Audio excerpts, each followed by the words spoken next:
Bonjour, Nouvelle Vie, Longueuil. Très heureux d'être avec vous ce matin encore, deuxième réunion. Merci beaucoup, nous sommes ce matin un dimanche particulier, un dimanche spécial parce que c'est la rentrée. C'est la rentrée de nos groupes maisons, de nos petits groupes partage dans les maisons. C'est la rentrée aussi pour nos enfants qui ont commencé l'école déjà. Les parents, dites Amen. Hein, il y en a certains, c'était plus fort que d'autres. Hein? Combien sont parmi nous ceux qui sont heureux que Dieu n'était pas en vacances pendant cet été? Dieu n'était pas en vacances pendant l'été, mes amis.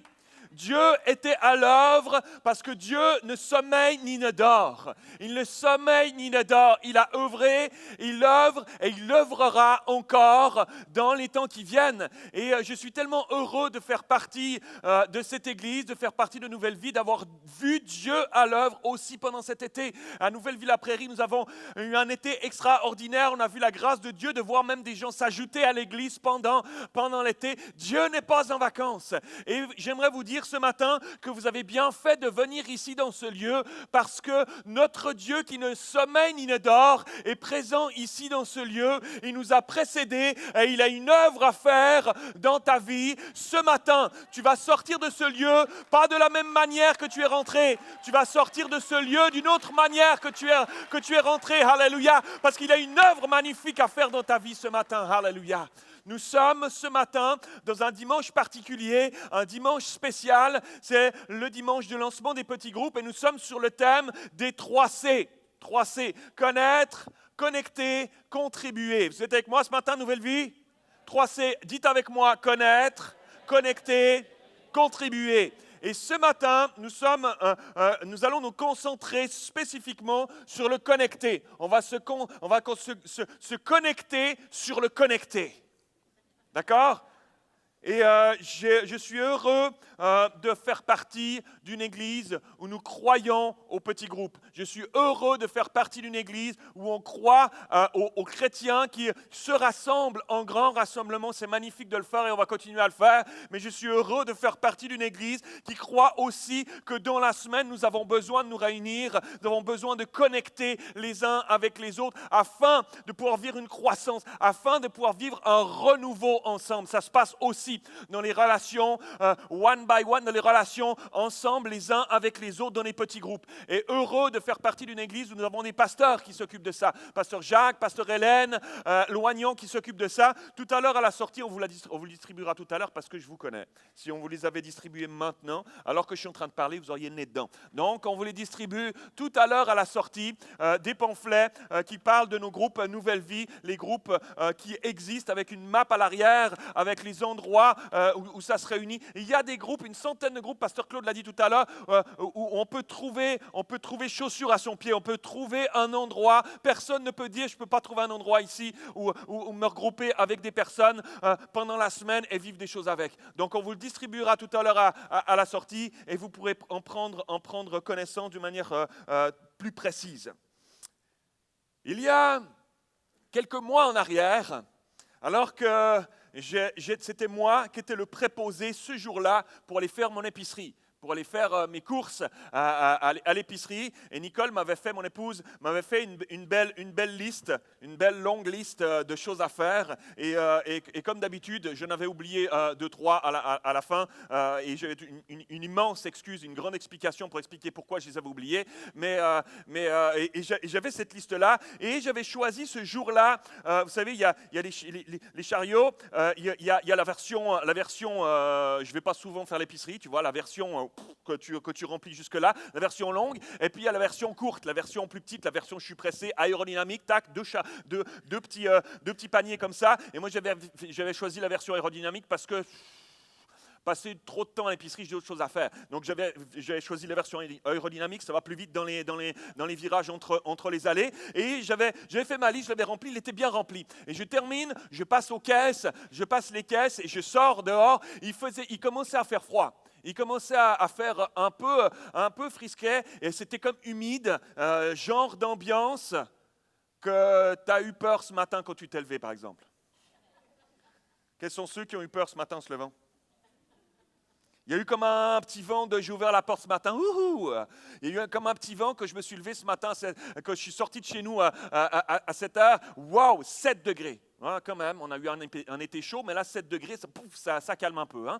Donc ça prévoit d'autres choses encore en plus en dessous de zéro, genre. Et donc, ça fait un peu peur. Et là, je sors dehors du supermarché, les portes s'ouvrent, je sors dehors, il fait quand même un peu froid. Et là, je suis avec mon chariot, il fait nuit déjà. Et là, je sors, j'arrive, le trottoir descend un petit peu comme ça, direction stationnement. Puis là, il y a comme un défaut dans le trottoir. Et les roues avant de mon chariot butent. Et wap, je passe par-dessus le chariot. Bam! Les pieds en l'air, le chariot part. Et moi, je me retrouve étalé par terre. Mes affaires roulent, mes cannes roulent, ça roule sur les autos, tout ça. Et moi, je suis là par terre.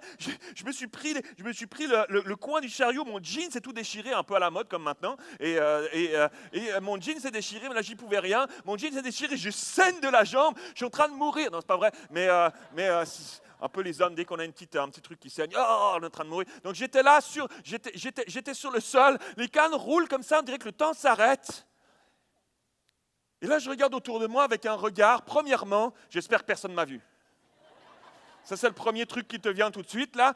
Mais deuxième regard, qui va m'aider? Il y a du monde dans le stationnement. Il y a plein de monde, mais figurez-vous que je suis là par terre, je relève ma tête, ça roule par terre, moi je suis sale, je suis tout mouillé, j'ai du gravier partout. Mon premier réflexe, quelqu'un va venir m'aider. Absolument pas. Mais je vous assure, les gens passaient, regardez de loin, qu'est-ce qu'il fait lui? Et il y a même une grand-maman qui passe à côté de moi, puis elle dit, ben là, cette affaire-là. Qu'est-ce cette affaire-là? C'est toi, c'est quoi cette affaire? C'est toi, viens m'aider. Personne ne m'a aidé. Savez-vous quoi? Je trouve que c'est un bon exemple de comment beaucoup de monde se sentent dans leur vie personnelle dans notre monde occidental. Dans notre monde occidental, et ici particulièrement aussi, au Québec, sur notre rive sud de Montréal, ici à Longueuil, et dans cette région, tant de personnes se sentent, jour après jour, semaine après semaine, avec ce sentiment de « j'ai perdu le contrôle ». Mon chariot, le chariot de ma vie s'est renversé. J'ai des choses que je pensais maîtriser qui se mettent à rouler à gauche, à droite. Je ne maîtrise plus ces choses-là. On a l'impression que ça me file entre les mains. Et puis, tu es seul à vivre avec ça. Tu es seul à porter ces choses-là dans ta vie. Ta souffrance dans ton couple, ta souffrance dans ta famille, ta souffrance avec tes enfants, ta souffrance à ton travail, ta souffrance qui remonte à ton enfance. Toutes ces choses-là qui sont là et que tu portes seul et tu aimerais juste bien. Au milieu de tout ça, ça saigne, ça s'est déchiré, ça roule. Tu ne sais plus comment faire avec ta vie, tu aimerais juste que quelqu'un vienne t'aider. Mais tu es tout seul. Mais tu es tout seul pourtant. La solitude est un mal qui ronge notre société occidentale. Et l'Église n'est pas épargnée. L'Église n'est pas épargnée. Et particulièrement ici à Nouvelle Vie, c'est tellement grand que tu peux facilement te cacher au milieu de la foule. Solitaire. C'est facile. J'ai déjà discuté avec des personnes qui m'ont dit avoir été ici, à Nouvelle Vie, pendant un certain temps, et malgré tout d'être seuls. Ils l'avaient choisi, ils le voulaient, parce qu'ils se cachaient, ça les arrangeait, au milieu de leur souffrance, au milieu de juste un désir, un besoin de me retrouver seul. J'étais surpris de voir, en préparant ce message, chez moi, j'ai tapé sur Internet le mot « jamais seul ». J'étais surpris de voir le nombre de forums qui proposent des dialogues pour les personnes seules. Mais tu es toujours seul derrière ton écran. Et souvent, lorsqu'on pense à la solitude, on imagine une personne âgée dans sa résidence pour personnes âgées, à tricoter la journée pour que le temps passe, en attendant que la roue s'arrête.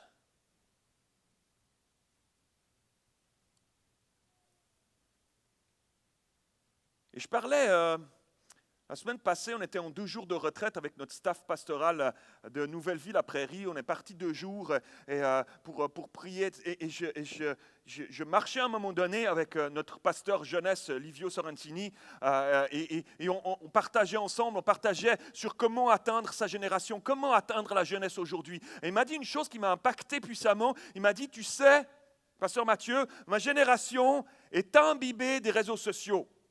On a des milliers de followers sur Instagram, mais on est toujours seul derrière notre écran. Et ma génération a un grand besoin. Ma génération a un grand besoin, il m'a dit, ce besoin c'est un besoin de vérité. Un besoin de vérité. De vivre des relations vraies, de vivre des relations sincères, simples, dans la véritable vie, dans la vérité. Waouh! Il y a aussi de la solitude parmi les jeunes. Il y a aussi de la solitude parmi les jeunes. Il y en a partout. Et partout autour de nous, des milliers de gens de toutes les générations vivent la solitude. Pas seulement la solitude physique, mais ici à Longueuil et dans cette belle région, il y a beaucoup de solitude morale. Beaucoup trop de solitude morale. Et le titre de mon message ce matin, je prie de tout mon cœur qu'il résonne dans notre cœur et qu'on se le saisisse comme une motivation. Et celui-ci, plus jamais seul. Plus jamais seul. Dites avec moi ce matin, plus jamais seul. Nous avons besoin que l'Église se lève avec ce cri du cœur. Plus jamais seul. Amen. Amen. Yes, mon frère. Que l'Église se lève avec ce cri plus jamais seul. Peut-être que tu es ici ce matin et que tu as l'impression d'être seul malgré la foule. Que malgré tout, il y a une solitude qui est là. J'aimerais te dire qu'il y a de l'espoir en Dieu. J'aimerais te dire que tu as bien fait de venir ce matin. Reprends courage. Dieu a une solution pour ta vie. Dieu a une solution pour ta solitude. Quelle bonne nouvelle ce matin que face à la solitude, Dieu a prévu une solution. Et savez-vous quelle est cette solution? La solution que Dieu a prévue dans ce bas monde face à la solitude, c'est l'Église. Ok, je vais la refaire. La solution que Dieu a prévue face à la solitude de ce monde, c'est l'Église, c'est son épouse. Il l'aime, il la chérit sur son cœur, c'est l'Église. Parce que l'Église, ce n'est pas juste un rassemblement de personnes qui se voient une fois par semaine le dimanche matin. C'est tellement plus que ça l'Église, c'est tellement plus que ça sur le cœur de Dieu. Et j'ai tellement hâte à partir de dimanche prochain de démarrer, Pasteur Claude a annoncé, de démarrer, il va prêcher ici, moi je prêcherai à Nouvelle-Vie la Prairie dimanche prochain, de pouvoir démarrer cette nouvelle série sur l'Église, sur l'épouse, parce qu'elle est tellement chère au cœur de Dieu. Une Église pour aujourd'hui. Comment est-ce que Dieu veut nous équiper aujourd'hui en tant qu'Église, en tant que famille ensemble, pour pouvoir traverser les épreuves de la vie, pour pouvoir traverser les défis de ce monde, pour pouvoir avancer dans les temps de la fin où les choses sont difficiles, mais on a besoin de se tenir ensemble et de comprendre que l'Église, c'est pas juste un endroit où je viens me ressourcer, je viens chanter des bons chants, une bonne ambiance. Il y a un prédicateur un peu excité de temps en temps qui vient de la prairie et qui vient prêcher. Puis il y en a un autre encore plus excité qui prêche régulièrement tous les dimanches, Pasteur Claude, et qui vous prêche ici. Puis c'est sympa, c'est magnifique. Mais l'Église, c'est tellement plus que ça. L'Église, c'est une famille. L'Église, c'est une connexion les uns avec les autres. Nous avons besoin dans ces temps, mes amis, c'est parce qu'il y a un enjeu. Il y a un enjeu dans ces temps dans lesquels nous vivons. On ne peut pas se permettre de vivre, on ne peut plus et on pourra de moins en moins se permettre de vivre notre vie chacun de notre côté et de délaisser, de négliger le fait qu'on a besoin de se connecter les uns aux autres pour vivre l'Église aujourd'hui et vivre l'Église de demain. Nous en avons besoin et nous en aurons besoin. Alléluia.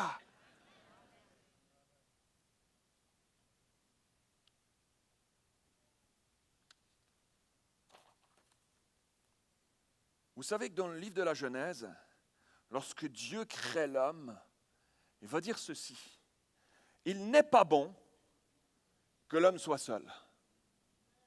Imaginez-vous, c'est fou quand même. Dieu a créé toutes choses. Il a créé les cieux et la terre et il crée l'homme. Et alors qu'il crée l'homme, dès le départ, dès le départ, la solitude se fait sentir. Dès le départ. Et ok, c'est magnifique, ce jardin est superbe, les fruits sont magnifiques, les arbres sont magnifiques, la nature est belle, tout est beau. Les couchers de soleil, les levées de soleil, tout est magnifique, le ciel, les nuages, tout est merveilleux, tout est extraordinaire. Et pourtant, l'homme se met à se sentir seul. Et Dieu va rapidement dire, ok, il n'est pas bon que l'homme soit seul. Alors il va lui faire un cadeau immense, il va prendre de sa côte, et puis il va mettre la femme à ses côtés pour cheminer ensemble. Il n'est pas bon que l'homme soit seul, il n'est pas bon que l'homme ou que la femme soit seule.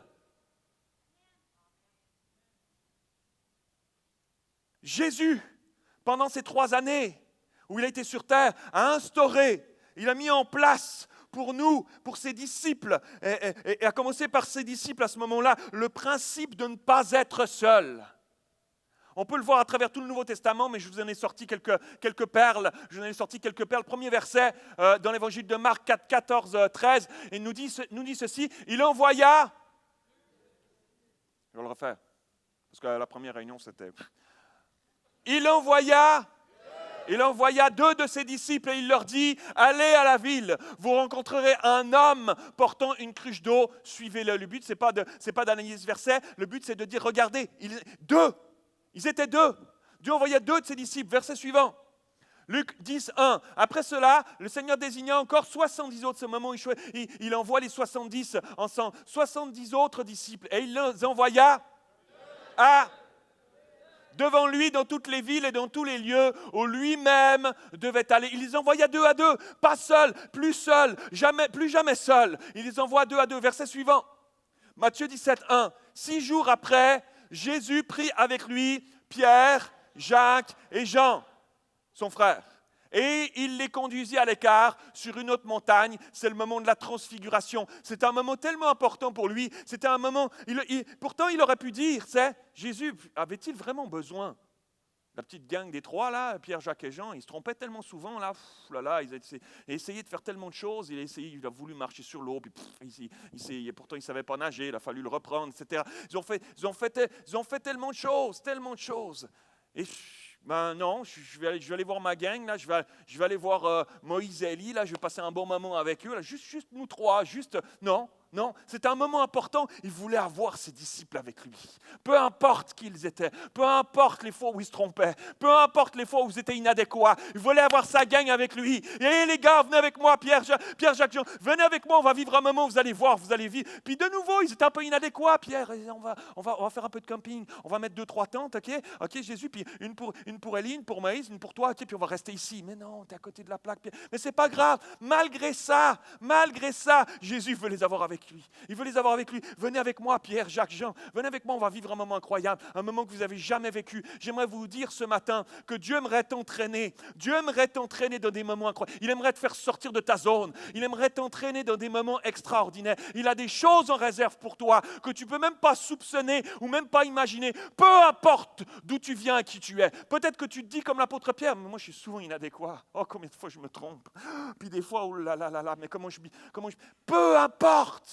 Ça réjouit le cœur de Dieu de te prendre malgré tout avec lui, de faire partie de sa gang. Ça le fait triper, le Seigneur. Jésus, de t'avoir avec lui, de t'avoir tout près de lui. Sors de ta zone de confort aujourd'hui. Laisse Dieu ouvrir quelque chose de nouveau dans ta vie et te laisser entraîner avec lui. C'est ça que Jésus a fait avec ses disciples. Verset suivant.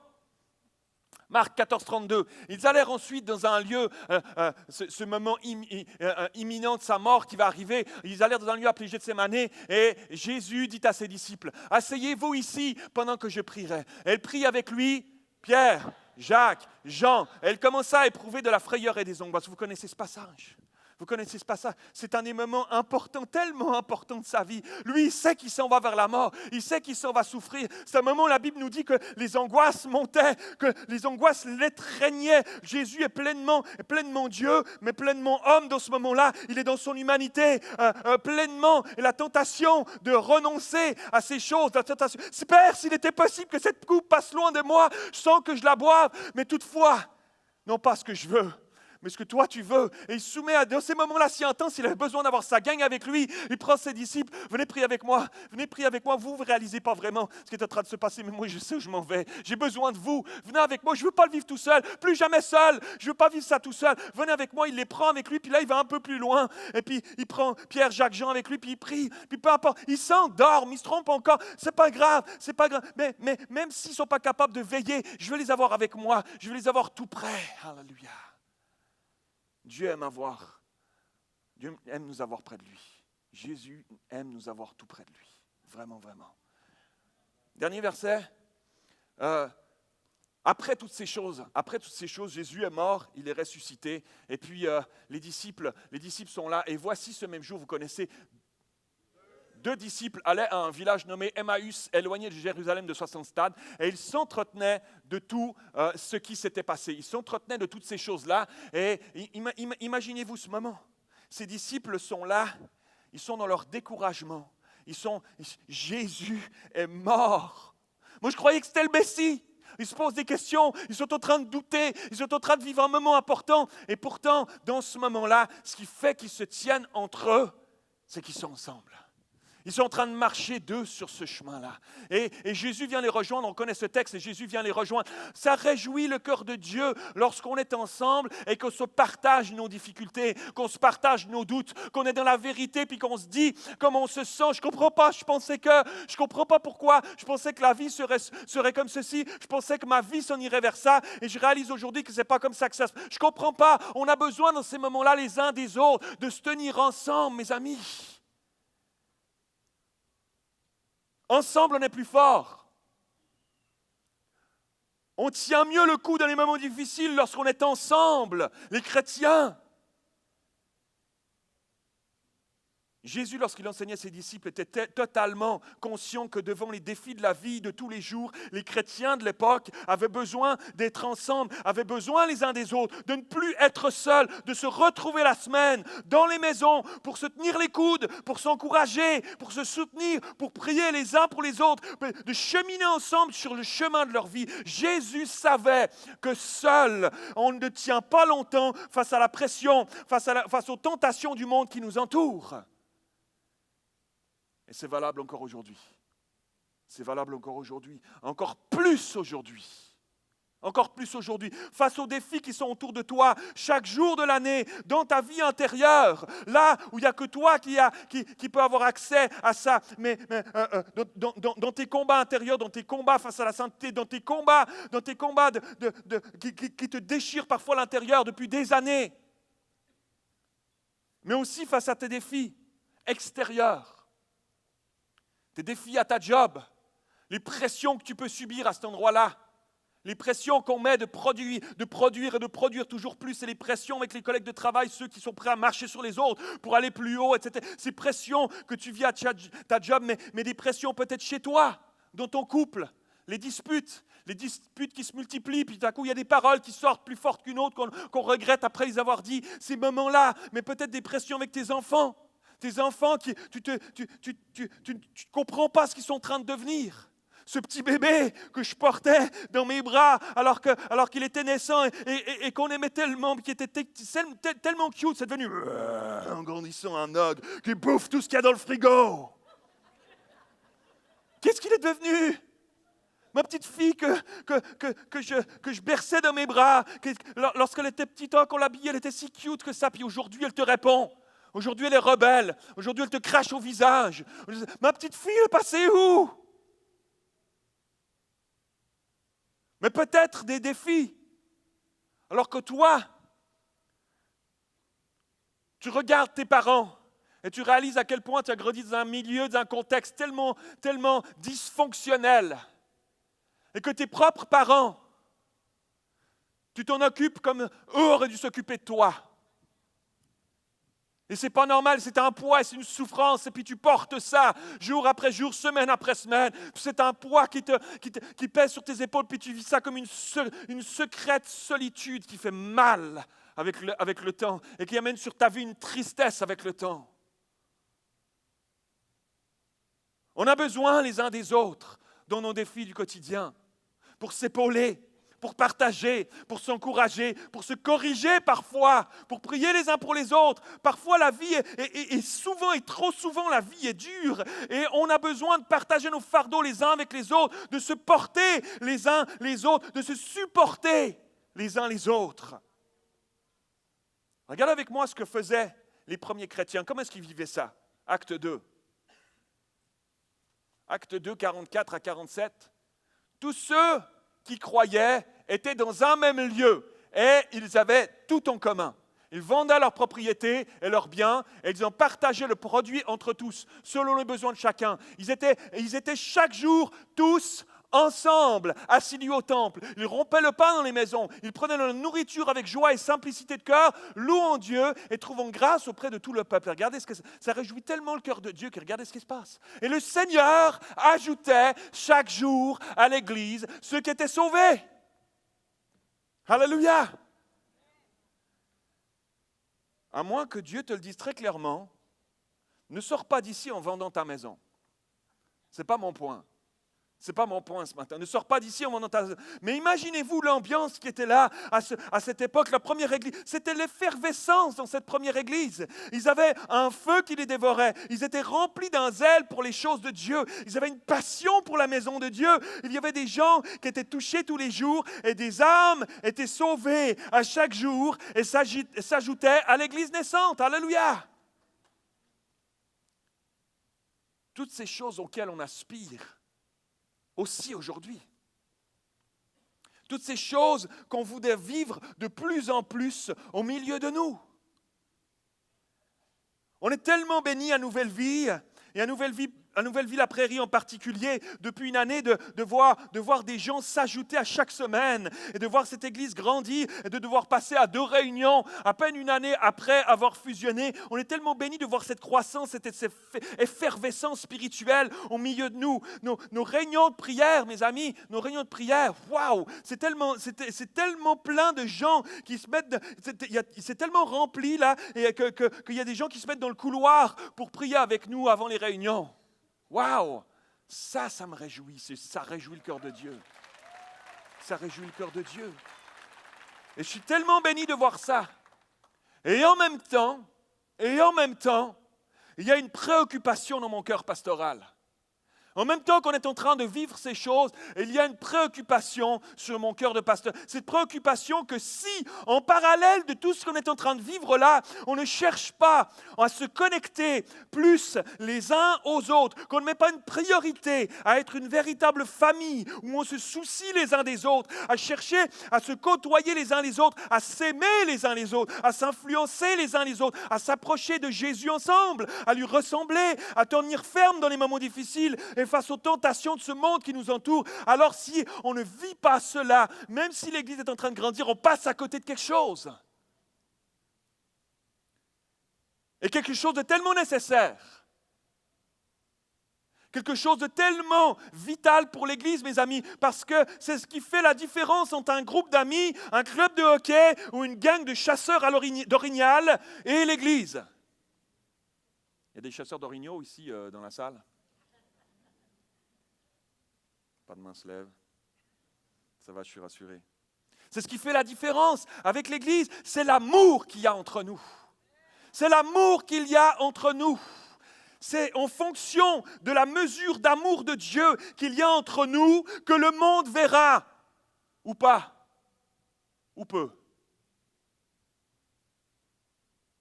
Quelle mesure d'amour y a-t-il à Nouvelle Vie?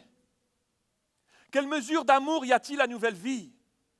Mes amis, il y a un enjeu. Il y a un enjeu. Le monde nous regarde, le monde cherche des solutions et n'en trouve pas, propose des choses et n'en trouve pas. Nous avons la solution, l'Église a la solution, nous avons la solution. Quand le monde nous regarde, que voit-il? Quand le monde nous regarde, voit-il? Quelle mesure d'amour voit-il lorsque le monde nous regarde, lorsque les gens d'extérieur nous regardent? C'est notre prière avec Pasteur Claude et tout le staff de cette Église de Nouvelle Vie ici, que cette mesure d'amour augmente à Nouvelle Vie, que cette mesure d'amour augmente au milieu de nous. Oui, amen. Alléluia. qu'elle augmente tellement cette mesure d'amour que le monde se mette à voir en nous regardant et en nous observant, que nous nous aimons les uns les autres, commence à voir et commence à être interpellé et commence à dire, là il y a quelque chose que j'ai besoin, là il y a quelque chose que j'ai cherché toute ma vie. Face à ma souffrance, face à mon vide intérieur, face à mes blessures, face à mes abus. J'ai tellement cherché toute ma vie, je n'ai jamais trouvé. J'ai été ici et là, et il y en a parmi nous, ils pourraient se lever et raconter ce témoignage-là. Vous avez cherché dans le monde, vous avez cherché dans toutes sortes de choses, vous avez goûté à toutes sortes de choses, vous n'avez jamais trouvé, parce que le monde n'offre et n'offrira jamais ce que Jésus est capable de nous offrir, ce que l'Église nous donne aujourd'hui. Le monde ne l'offrira jamais. Alléluia. Alléluia. Et vous remarquez comment cette première église se passait. Ils se rassemblaient, ils se retrouvaient dans un lieu commun pour prier, mais c'était surtout dans les maisons qu'ils se réunissaient. Ils se retrouvaient dans les maisons. Les chrétiens de l'époque se voyaient beaucoup dans leurs maisons. Ils mangeaient ensemble. On ne sait pas ce qu'ils mangeaient. C'était quoi leur spécialité de l'époque? Du pâté chinois, de la tourtière, de la poutine au bacon, ce genre de choses peut-être, mais peut-être pas. Mais ils partageaient ensemble. Ils partageaient de leur vie, ils partageaient de leurs défis, ils partageaient leurs problèmes, ils partageaient leurs victoires, ils partageaient leurs peines, ils partageaient ces choses-là. Et à chaque fois qu'il y avait des nouveaux, ils les amenaient dans les maisons et ils les accueillaient chaleureusement au milieu d'eux. Ils voulaient que personne ne soit seul, plus jamais seul. J'aimerais nous dire ce matin, Nouvelle Vie, qu'être ensemble, c'est bienfaisant. Être ensemble, c'est bienfaisant. J'aimerais proclamer ce matin à tous ceux qui le savent, mais à tous ceux qui en doutent, qu'être ensemble, c'est bienfaisant. Être ensemble, c'est bienfaisant. Ah, qu'il est doux pour des frères d'être ensemble, des frères et sœurs, d'être ensemble. Ça réjouit tellement le cœur de Dieu qui dépose son onction. La Bible nous dit, c'est comme de l'huile qui coule, l'huile d'onction qui coule sur la tête et sur la barbe d'Aaron, le sacrificateur. C'est la même chose. Dieu compare ça à l'onction qui était sur le souverain sacrificateur. L'huile qui coulait, ça réjouit tellement le cœur de Dieu lorsque des frères et sœurs, malgré leurs arrière-plans, malgré leurs différences, malgré leurs souffrances passées, malgré le défi, les défis qu'ils peuvent vivre à l'intérieur, choisissent de dire on va se connecter. On va se lier les uns aux autres. Ça réjouit tellement le cœur de Dieu qu'il envoie son onction. Qui fait couler son onction dans ces moments-là. Et chaque jour s'ajoutait à l'église ceux qui étaient sauvés. Parce que quand il y a l'onction de Dieu, quand Dieu répand son huile, quand l'Esprit de Dieu se met à souffler parce que Dieu est réjoui de voir son peuple, de voir son épouse, de voir l'église se connecter les uns aux autres, alors il se passe des choses. Alors nous voyons des prodiges arriver, mes amis. Nous voyons des choses merveilleuses arriver. Être ensemble, c'est bienfaisant. Je crois que si autant d'âmes s'ajoutaient à l'église, c'est parce qu'il y avait cette simplicité de cœur bienfaisante. Viens chez moi, viens à la maison.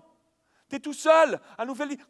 C'était quand la dernière fois qu'à Nouvelle Vie, tu as croisé à la fin de la réunion ou assis à côté de toi quelqu'un qui semblait seul, que tu as noué la discussion avec lui, avec elle, tu t'es rendu compte qu'elle était seule et tu l'as invité, viens manger au resto avec nous, viens manger avec moi au resto après. Peut-être même tu as chamboulé un peu ton petit planning de ton après-midi, viens à la maison, viens manger viens passer un moment avec nous. C'est ça qui se passait, c'est ça qu'il faisait. Peut-être que ça sort de notre zone de confort, mais ça réjouit le cœur de Dieu. À cette époque-là, il le faisait. Viens chez moi, je t'invite, tu verras, il y a plein de gens qui vont devenir tes amis. On a de l'amour à partager. On va pas te laisser seul parce qu'il y en a un qui nous a aimés le premier, tellement qu'on veut partager ça avec toi. On ne peut pas juste le garder pour nous. Viens au groupe partage, viens dans mon groupe partage, je t'invite. Il y a des gens qui vont devenir tes amis et cette amitié va nous lier et cette amitié va réjouir assez le cœur de Dieu qui va déverser des choses que tu ne mesures même pas encore aujourd'hui. Mais il va déverser des choses dans ta vie et au milieu de nous qui va faire que ça va transformer, qui va faire que tes vallées vont être aplanies et il va changer des choses dans ta vie. Certains. Alléluia. Mes amis, on ne peut plus se permettre de nous contenter de venir à l'église une fois par semaine et de penser que ça va me porter pour la semaine qui s'en vient et que j'y retournerai dans une semaine pour une nouvelle shot dimanche prochain puis qu'on navigue comme ça de shot en shot de dimanche pour recevoir notre boost pour la semaine. Non. Non, face aux défis de ce monde dans lequel nous vivons, dans lequel nos enfants grandissent, face aux combats pour résister aux tentations, face aux tempêtes qui soufflent et aux épreuves qui nous tombent dessus parfois, nous avons besoin de nous serrer les coudes, les amis. On a besoin de se tenir les uns les autres, de prendre soin les uns des autres ensemble. Alléluia. Alléluia. On va faire apparaître une image et j'aimerais que cette image puisse devenir un exemple. Puisse devenir un exemple, un emblème, un symbole de ce que Dieu veut que nous développions en nous aimant les uns les autres ici à l'Église. Cet homme s'apprêtait à se jeter d'un pont à Londres. Les passants l'ont alors attrapé, l'ont ligoté, l'ont enlacé et l'ont serré fort contre eux jusqu'à l'arrivée des secours afin de l'empêcher de mettre fin à ses jours. Ces passants étaient tous jusqu'à ce moment-là de simples inconnus. J'aimerais que vous la regardiez bien cette image. Nouvelle vie. Regardez cette image. Regardez cette image. Cet homme pour qui la vie n'avait plus assez de valeur et qui était prêt à se jeter pour que sa vie s'arrête. Et regardez ceux qui sont autour. Regardez ceux qui sont de l'autre côté de la barrière. Comme beaucoup d'entre nous, qui avons été sauvés un jour, on était du même côté que lui. Un jour, tu étais du même côté de lui et que tu étais en train de perdre tout espoir.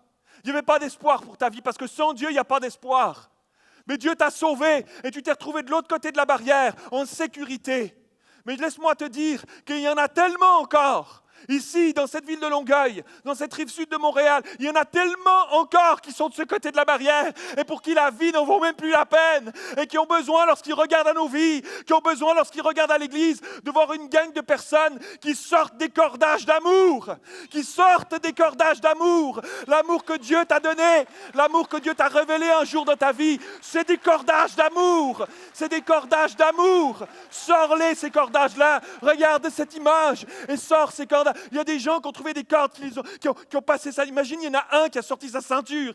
J'ai pas de corde, c'est pas grave, j'ai sorti ma ceinture, lui ça se peut pas. Il y en a un qui le tient par la ceinture. Il a pris sa ceinture, puis il dit, moi j'ai pas de ceinture, j'ai rien. L'autre là-haut, il est là, il dit, moi j'ai pas de corde, j'ai pas de ceinture, mais je te tiens, tu vas pas t'en aller. Laissez-moi vous dire que je rêve, et Dieu rêve de voir dans les semaines et les mois qui viennent, alors que nous redémarrons nos groupes partage ici, à l'Église Nouvelle Vie, voir de nombreuses personnes se joindre à des groupes Nouvelle Vie, à des groupes partage, se joindre là et ensemble vivre ce qu'on est en train de voir là, ensemble accueillir des gens, ensemble accueillir des cordes, tisser des cordages d'amour envers ceux qui en ont tellement besoin et qu'on puisse les sauver. Et évidemment, c'est Jésus qui sauve, mais qu'on puisse les sortir de là où ils sont. Et par la grâce de Dieu, de voir le salut arriver sur beaucoup. Je proclame dans le nom de Jésus que dans les semaines qui viennent, nous allons voir, parce que nous allons choisir ce matin de nous ouvrir et de laisser Dieu nous interpeller personnellement. Comment est-ce que je peux aider quelqu'un ?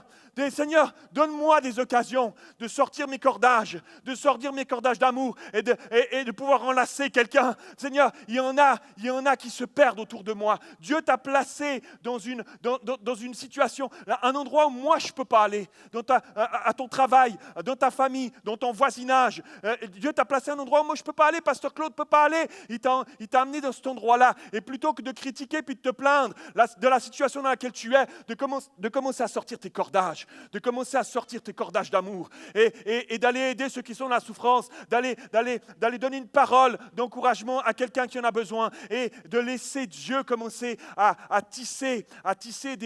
t'utiliser pour tisser des liens, pour sortir des personnes là où ils sont. Et je proclame ce matin que dans les semaines et les mois qui viennent, alors que nous allons choisir ensemble, aujourd'hui, mais dans les semaines qui viennent, comme un renouvellement de cet engagement, de dire je m'ouvre. Seigneur, donne-moi des occasions. Donne-moi des occasions. Je proclame que nous allons voir une moisson d'âmes arriver. Je proclame que nous allons voir des vies brisées être restaurées et découvrir la connaissance de Jésus et d'être sauvés. Imaginez-vous d'être sauvés d'une mort certaine. Dieu veut t'utiliser. Dieu veut t'utiliser, peu importe qui tu es, peu importe d'où tu viens, ouvre ton cœur ce matin, Dieu veut t'utiliser.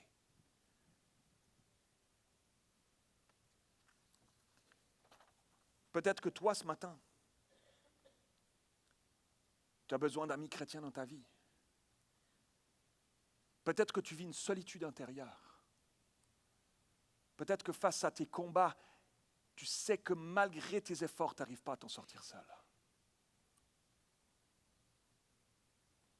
Alors que j'étais en train de prier hier pour ce moment ce matin, pour ce moment ensemble ce matin, alors que j'étais en train de prier, j'ai vu comme une image de personnes parmi nous qui étaient en train de rentrer au début de la réunion ici. Puis alors que tu rentrais, il y avait comme une forteresse, comme un château fort autour de toi. Puis tu te déplaçais, puis il y avait un château qui était là partout autour de toi. Partout tu te déplaces. Que tu ailles à ton travail, que tu rentres chez toi à la maison, que tu ailles le dimanche matin à l'église, il y a une forteresse qui est là. Et Dieu m'a montré à quel point c'était des personnes, et il y en a parmi nous ce matin, c'était des personnes, tu étais blessé par la vie. Tu étais blessé par la vie, il y a des choses qui t'ont frappé à l'intérieur, il y a des gens qui t'ont blessé, il y a des gens qui t'ont abusé, il y a des gens qui ont été violents avec toi. Et ça a créé tellement d'une souffrance à l'intérieur, c'était tellement traumatisant pour toi que tu t'es créé une forteresse autour de ta vie pour te protéger. Plus jamais ça m'arrivera. Plus jamais, ça s'est terminé. Et tu t'es forgé un château fort autour de toi. C'est un château fort qui est tellement fort que plus personne n'est capable de rentrer, mais dont toi, tu n'es même plus capable de sortir non plus. Et tu te retrouves prisonnier de ton propre château fort. Oui, peut-être que tu permets à plus personne de venir, de s'approcher de toi, mais tu permets même pas à Dieu non plus de rentrer. Et tu viens ici, dimanche après dimanche, avec ta forteresse qui se déplace avec toi, et tu es capable de chanter les chants comme nous on les chante, tu es capable de chanter les chants comme ton voisin les chante, mais tu sais qu'il n'y a plus rien qui rentre, c'est comme hermétique, il n'y a rien qui sort, il n'y a rien qui rentre. Dieu ne peut pas rentrer dans ta vie, il y a une solitude qui s'est placée là. Il y a une solitude dans ce que tu vis, il y a une solitude dans ta vie intérieure, dans tes pensées, dans ton cœur. Et aujourd'hui, tu es ici et tu réalises, tu sais que tu aimerais tellement vivre libre, tu aimerais tellement sortir de ça, mais tu ne sais plus comment faire. C'était enfermé comme dans une prison et Dieu aimerait te faire sortir d'ici ce matin. Je proclame dans le nom de Jésus que les forteresses vont tomber ce matin. Je proclame dans le nom de Jésus que des murailles vont tomber ce matin. Alléluia. On va prier pour toi tout à l'heure et des murailles vont tomber dans le nom de Jésus ce matin. Alléluia. Les murailles qui te rendent solitaire. Dieu veut briser cela parce que ce n'est pas son plan. Parce qu'être ensemble, c'est bienfaisant. Ce n'est pas son plan. Parce qu'il ne veut plus que tu sois seul. Alléluia. Peut-être que tu es ici à Nouvelle Vie depuis des années et que c'est ta famille, que tu as plein d'amis ici. Alors j'aimerais t'encourager ce matin à te laisser interpeller. Cherche les nouveaux. Cherche ceux qui sont nouveaux. Cherche ceux qui sont là pour la première fois, puis que tu vois peut-être un peu. Cherche-les, ceux qui arrivent à Nouvelle Vie et qui sont tout perdus parce que c'est si grand. Et invite-en un chez toi, dans ton groupe partage. Partage tes amis avec eux. Si le Seigneur t'a fait la grâce d'avoir une famille chrétienne, c'est pour la partager. C'est pour la partager. C'est pour partager cette église, Nouvelle Vie que nous sommes, la partager, l'ouvrir. C'est pour ouvrir la porte à ceux qui rejoignent la famille. Imagine-toi, peut-être que ça pourrait changer la vie de quelqu'un, que tu l'introduises, que tu lui fasses connaître des amis chrétiens, une famille, plus jamais seule. Mais peut-être que Dieu te demande aussi d'ouvrir ta maison à un groupe partage. Ouvrir ta maison à un groupe partage, ou te laisser utiliser par Dieu pour animer un groupe partage. Je suis certain que dans les semaines et les mois qui viennent, on va ouvrir des nouveaux groupes partage. On va en ouvrir des nouveaux, je le proclame ce matin. On va en ouvrir, on va accueillir des nombreux, dans ces groupes-là, des nombreux solitaires de la vie qui découvriront l'amour, qui étaient du mauvais côté du pont et qui vont découvrir l'amour, qui vont découvrir une famille, qui vont découvrir qu'ils sont aimés, qui vont découvrir qu'ils sont aimés dans la famille de Dieu. L'Église, qu'il y a un Dieu de restauration, qu'il y a un lieu de bienfaisance qui guérit les cœurs brisés, qui guérit ceux qui sont attristés, solitaires, et qu'ensemble, nous allons toujours plus devenir une Église, une famille selon le cœur de Dieu, une famille qui réjouit son cœur. Alors lorsque on aura terminé cette réunion, il y a allez au kiosque des groupes partage, allez au kiosque, posez des questions, allez vous inscrire pour un groupe partage. On va vous donner un pamphlet en sortant d'ici avec les groupes partage, mais peut-être que Dieu t'interpelle ce matin à ouvrir ta maison. Peut-être que tu dis, mais moi, animer un groupe partage, je ne sais pas trop. Mais tu as une maison, ouvre ta maison. Ouvre ta maison qui deviendra un lieu où l'onction de Dieu va descendre. Alors que des chrétiens vont se mettre ensemble et vont commencer à se tourner ensemble vers ce Dieu qui vient à notre secours jour après jour. Une onction va descendre dans ta maison. Ouvre ta maison. Ouvre ta maison. Peut-être qu'ici, ce matin, Dieu t'interpelle pour dire, deviens animateur de groupe partage. Dieu voudrait utiliser tes dons. Arrête de te cacher, arrête de te trouver des excuses. C'est le temps maintenant, c'est la saison, c'est le moment. Deviens animateur, anime un groupe maison pour voir la grâce de Dieu descendre. Utiliser ton groupe maison pour faire avancer le règne de Dieu et sortir de leur souffrance d'autres et d'autres encore et d'autres encore.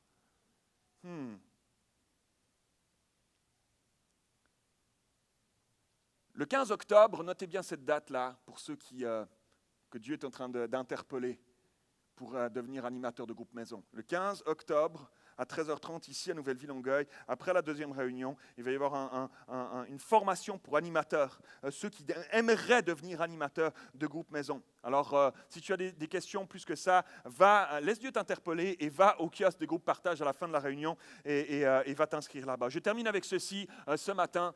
Être ensemble, c'est bienfaisant. Et dernièrement, être ensemble, c'est puissant.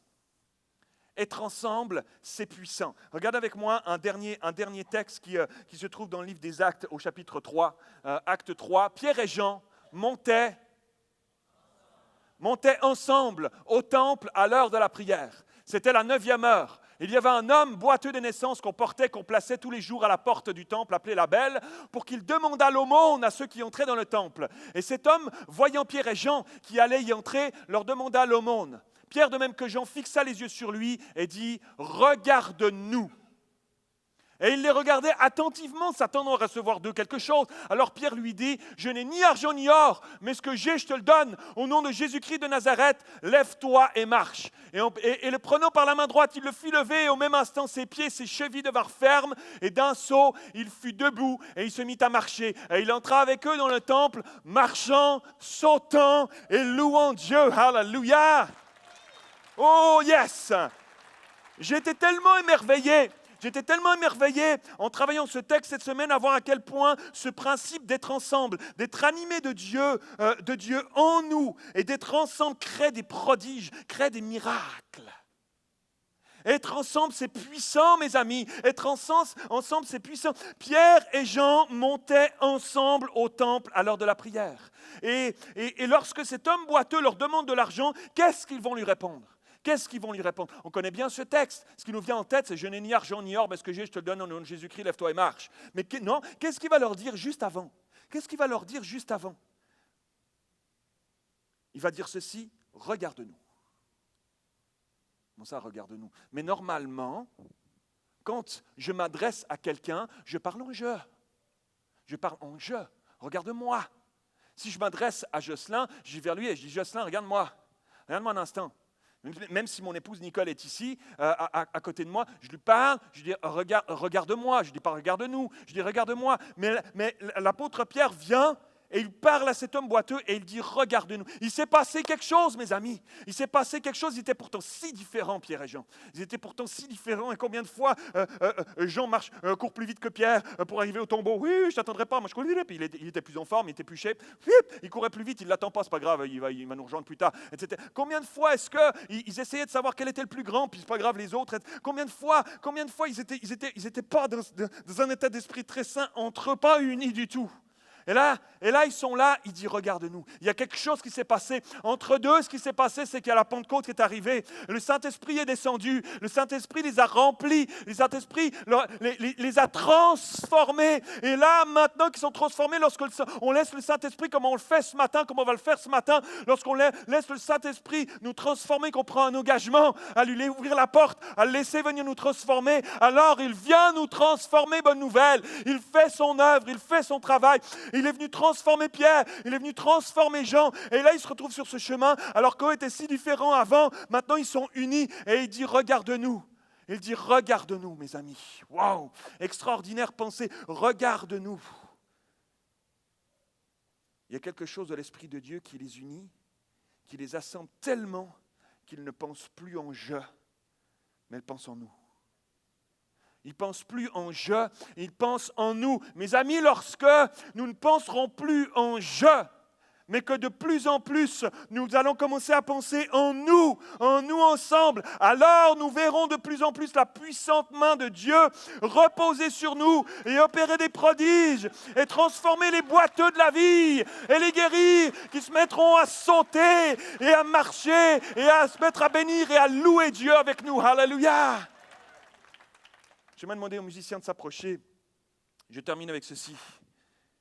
Il y a des années en arrière, alors qu'on avait terminé notre collège biblique ici au Québec, on était rentré en Suisse pour travailler comme pasteur à Genève. On organisait chaque année des camps de ski sur la fin de l'année, sur la période une semaine, sur la période de Nouvel An. Et à un moment donné, une année, il a commencé à une jeune fille de l'église, il a commencé à avoir un sentiment de découragement qui a commencé à prendre place dans son cœur, dans sa vie, dans ses pensées. Un sentiment tellement terrible qu'il a commencé à s'amplifier dans sa vie, à prendre toujours plus de place dans son cœur et dans ses pensées, des pensées de découragement, des pensées de dévalorisation, a commencé à penser que sa vie n'en valait pas la peine, qu'elle ne servait de toute façon à rien, que sa vie ne faisait pas la différence. Et voyez-vous, ça mène ces choses-là, laisser ces pensées-là commencer à prendre tellement de place dans sa vie qu'elle s'est dit la vie n'en vaut plus la peine. Elle en vaut tellement plus la peine que moi je pense que c'est mieux que ma vie s'arrête là. Elle a commencé à laisser, il s'est passé plusieurs semaines, plusieurs mois, et ça a tellement commencé à prendre place dans ses pensées qu'elle a commencé à réfléchir comment elle pourrait comment elle pourrait arrêter de vivre, elle a commencé à mettre en place des scénarios, elle a commencé à faire des timides tentatives de suicide qui ont commencé à devenir de plus en plus sérieuses, et à un moment donné c'est devenu incontrôlable, et ses parents étaient tellement dans la crainte. Je me rappelle de ses parents tellement dans la crainte de qu'est-ce qui arrive à notre fille, comment on va faire, tellement démunie, et cette fille-là s'isolait, devenait de plus en plus seule dans ses pensées, dans son être intérieur. Elle s'emmurait dans ses combats intérieurs, dans ses propres réflexions, seule dans ses pensées, mais seule aussi avec les autres. Elle s'isolait, elle ne voulait plus voir grand monde, elle ne voulait plus voir personne. Et je me rappelle un jour, on est allé la visiter avec Nicole, on est allé voir ses parents, chez ses parents, et je me rappelle, le père nous a raconté avec tellement d'effroi dans la description de ce qu'il nous disait que ça m'a glacé. Il dit on a tout le temps peur, on ne peut pas la laisser 3 minutes tout seul, on ne sait pas ce qu'elle est en train de faire, on a tout le temps peur. À un moment donné, il y a quelques jours en arrière, on était chez nous à la maison, puis tout à coup, mais elle est où? Et on cherchait partout, pas trouvé dans la maison. Tout à coup, ils sortent dehors, ils entendent du bruit sur le toit, ils lèvent la tête, une grande maison très haute, ils la voient sur le faîte du toit en haut, elle est prête à se jeter en bas. Wow! Imaginez-vous le cœur d'un père, imaginez-vous le cœur de parents. Wow! Alors c'est devenu tellement sérieux qu'ils l'ont placé dans un centre spécialisé, un hôpital psychiatrique à Bourg-en-Bresse en France, avec une section spéciale pour ceux qui ont des tendances suicidaires. Et elle est restée là enfermée dans une petite chambre pendant des mois. Et je me rappelle qu'on est allé, on a fait des heures de route avec Nicole pour aller la visiter. Je me rappelle d'être rentré dans cet endroit, ça me glaçait un peu le dos de rentrer dans cet endroit-là. Puis il y a tellement pas d'espoir, il y a tellement pas d'espoir qu'il y a là il y a plein de gens qui travaillent dans ces lieux-là de manière tellement extraordinaire, puis qui aident ces gens-là au quotidien. Je sais qu'en même temps de tout ça, nous avons de l'espoir en Jésus. Jésus est notre espoir. Alors on était là, on lui parlait, mais on dirait que ça rentrait pas. Et on l'a quitté ce jour-là, je me rappelle, avec un sentiment tellement on se sent démunis. Et dans les semaines qui ont suivi, il semblait que ça allait un peu mieux. Alors, il y avait quelques signes qui montraient que ça allait un petit peu mieux. Ils l'ont laissé sortir, mais en fait, au fond d'elle, ça allait pas mieux. Et je me rappelle que nous, on s'en allait vers l'organisation de notre camp de ski qui s'en venait et, à la fin de l'année. On était dans les préparatifs de tout ça. Et son frère vient vers moi, me dit ma soeur aimerait venir au camp de ski. Et là, instantanément, tu as la petite souris pastorale qui commence à tourner. Je dis, comment on va faire? Mais on va falloir qu'on la surveille. Comment on va faire? C'est des jeunes, on ne peut pas se permettre qu'il arrive quoi que ce soit pendant le camp. Comment est-ce qu'on va faire et tout ça? Puis les craintes pastorales, ça m'arrive qu'à moi. Les autres pasteurs, ça leur arrive jamais. Mais moi, ça m'arrive ce genre de choses. Et j'étais là, à un moment donné, j'ai dit, stop, je vais aller prier. Je me mets à genoux, puis je sens le Saint-Esprit qui me dit, prends-la dans le camp. Prends-la avec toi. Et là, j'ai dit, ok Seigneur, c'est juste par obéissance, parce que moi, je ne suis pas certain. Mais ok, par obéissance. Alors, je dis à son frère, ok, on va la prendre au camp avec nous, mais il va falloir la surveiller, il va falloir... Et là, je la rencontre avant le démarrage du camp. Et puis elle me regarde droit dans les yeux. Puis elle me dit, Pasteur Mathieu, c'est la dernière chance que je me donne. Et là, j'étais déjà un peu comme ça, mais là, j'étais comme ça, niveau supérieur. Comment ça, c'est la dernière chance? Comment ça, qu'est-ce que tu veux dire par là? Et là, on part. Et j'avais briefé mon équipe. J'ai dit, on va la surveiller, mais on va l'aimer. On va la surveiller, mais on va l'aimer pendant cette semaine-là. On va la couvrir de notre amour, on va la couvrir de notre sollicitude. On la surveille d'un œil, mais on va l'aimer, on va l'aimer. Et pendant toute la semaine, les jeunes ont été exemplaires, ont été magnifiques. Ils l'ont aimé, ils l'ont entouré de l'amour, ils l'ont entouré de... Et moi, je prêchais à tous les soirs. Je prêchais tous les soirs un message. La journée, on était sur les pistes de ski. Moi, c'était plutôt de la planche à neige, du snowboard. Et on était avec les jeunes. Et le soir, je prêchais des messages. Chaque soir, des jeunes s'avançaient à l'avant et elle, je la voyais assise au fond.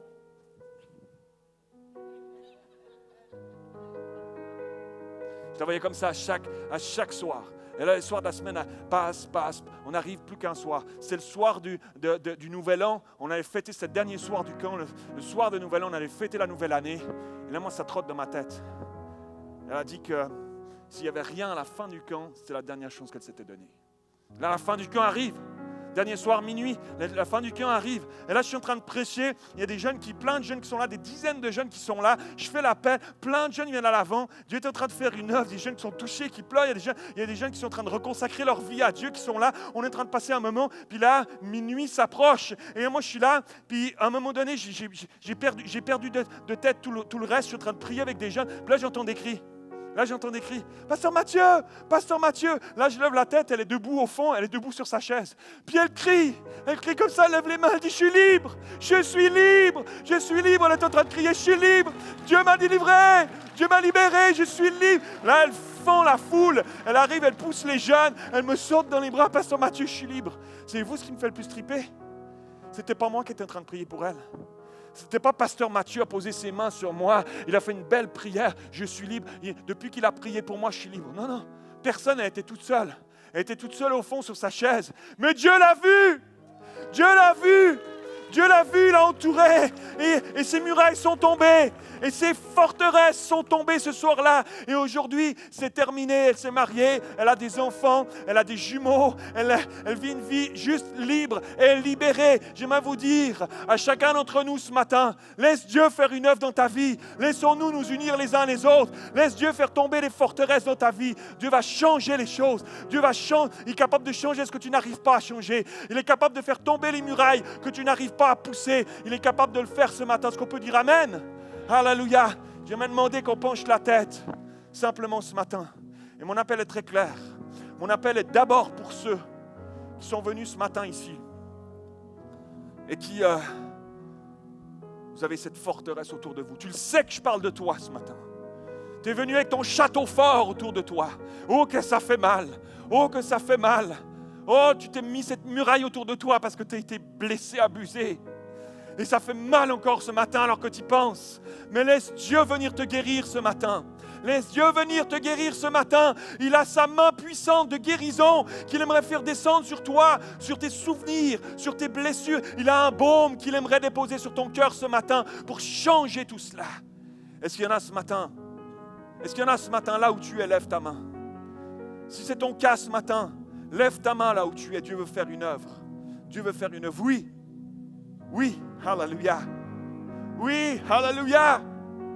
Oui, tends ta main. Fais-la sortir de ta forteresse. Tends-la, fais sortir ta main de la forteresse. Tends-la vers Dieu. Lui est digne de confiance. Lui est capable de venir mettre sa main dans la tienne ce matin, de sortir, de t'extirper de ton château fort, de faire tomber ces murailles-là et de changer ta vie pour toujours. Alléluia. Oh, alléluia. Est-ce qu'on peut tous se lever ensemble, Nouvelle Vie? Est-ce qu'on peut tous se lever ensemble? Saisis la main de ton frère, ta sœur à côté de toi. Peut-être tu ne les connais pas, mais Dieu aimerait tisser des liens des liens au milieu de nous, des liens d'amour, des cordages d'amour au milieu de nous ce matin. À travers les allées, prenez-vous les mains. Nous sommes une église, nous sommes une famille, ça réjouit le cœur de Dieu. Alors que nous le faisons ce matin, on va chanter ensemble, on va rechanter ensemble ce chant. Alors que nous le faisons ce matin, laissons Dieu déverser son onction. Laissons Dieu faire descendre son huile d'onction. Ah, qu'il est doux pour des frères et sœurs de demeurer ensemble, de se prendre la main ensemble, de prendre des décisions ensemble. Ah, qu'il est doux ce matin. C'est comme l'huile qui coule, alléluia, qui coule sur Nouvelle Vie ce matin, qui coule sur nos vies, nos couples et nos familles, qui coule sur l'Église, sur chaque groupe partage, alléluia, qui coule et qui change les vies, qui change les situations, qui change les mentalités. Chantons ensemble, mes frères et sœurs, chantons ensemble, plein de foi, de gratitude, alléluia.